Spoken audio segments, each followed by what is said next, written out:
सभी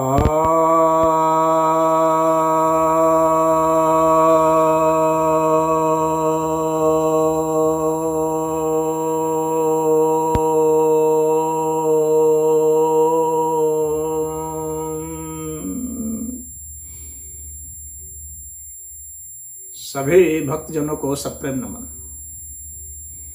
भक्तों, आज आपकी एक जिज्ञासा का समाधान करने जा रहा हूँ। जिज्ञासा यह है कि राम का हिरण का शिकार पाप है या नहीं।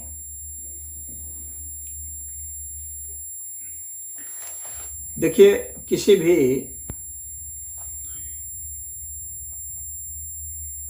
निरपराध पशु को मारना या सामान्य अर्थ में पाप तो है ही। जिसने हमारा कुछ बिगाड़ा नहीं है, उस पशु को हम क्यों मारें? सिर्फ अपने निशाने के लिए, अपने निशाने को और अच्छा बनाने के लिए, जांच करने के लिए, या उसे मार के खाने के लिए। इन दोनों ही स्थितियों में यह गलत तो है ही।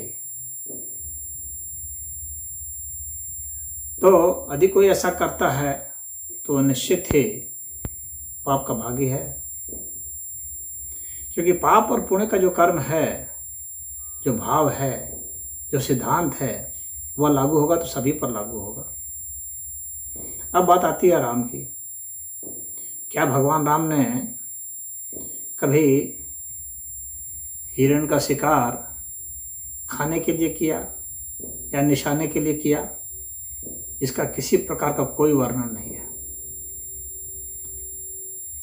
भगवान राम मांस खाते थे, इसका कोई वर्णन नहीं है। तो पहली बात तो ये खत्म हो गई। दूसरी बात कि वे शिकार पर जाते थे और निरपराध पशुओं को मारते थे, इसका भी कोई वर्णन नहीं है। अब बात उठती है मारीच की। तो जब मारीच आया था मृग का शरीर धारण करके, तो लक्ष्मण ने तो तुरंत ही कहा कि यह जो है यह मारीच ही है, क्योंकि इसी तरह का भेष बना करके यह कई राजाओं को बहका करके मार के खा गया है।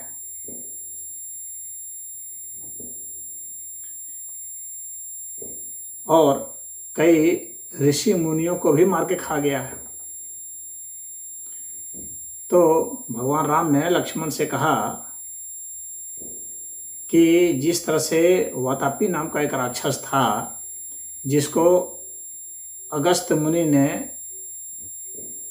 जो कि सबके भीतर घुस करके और उसको खत्म कर दिया करता था, तो वह अगस्त मुनि के भीतर भी घुस गया था, लेकिन वहाँ घुस के वो पच गया था। तो उसी तरह से यह जो मारीच है, यह राक्षस चाहे भेष बदल करके भी आया है, मेरे हाथों मारा जाएगा। तो भगवान ने वहाँ उस राक्षस को मारा है, और निरपराध पशु जान के नहीं, बल्कि ऐसा अपराधी जिसने कई राजाओं को, कई ऋषि मुनियों को मारा था। इसी तरह से भेष बना के, बेवकूफ़ बना के मारा करता था। तो भगवान राम ने कहा कि लक्ष्मण, यह निसंदेह माया है, और यह जैसा तुम बताते हो कि यह मारीच ही है, तो ठीक है, यह मेरे हाथ से मारा जाएगा।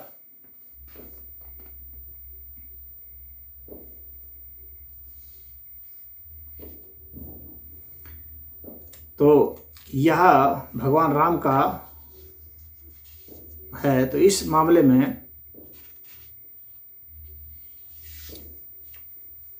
स्पष्ट है कि उनका उद्देश्य क्या था। न शिकार खेलना था, न उसका मांस खाना था।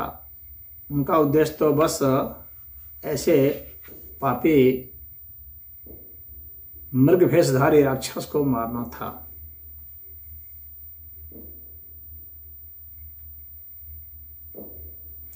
भगवान कहते हैं, देखिए वाल्मीकि रामायण के अरण्यकांड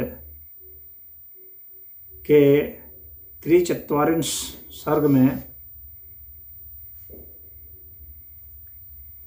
कहा गया है, 40वां जो इसका श्लोक है वो कह रहा है, उत्थाय बहवो अनेन मृगयायाम जनाधिपः निहतः परमेश्वासास्तस्माद्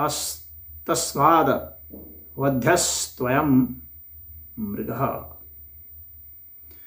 अर्थात इसने मृगया के समय प्रकट होकर बहुत से महाधनुर्धर नरेशों का वध किया है, अतः इस मृग के रूप में इसका भी वध अवश्य करने योग्य है।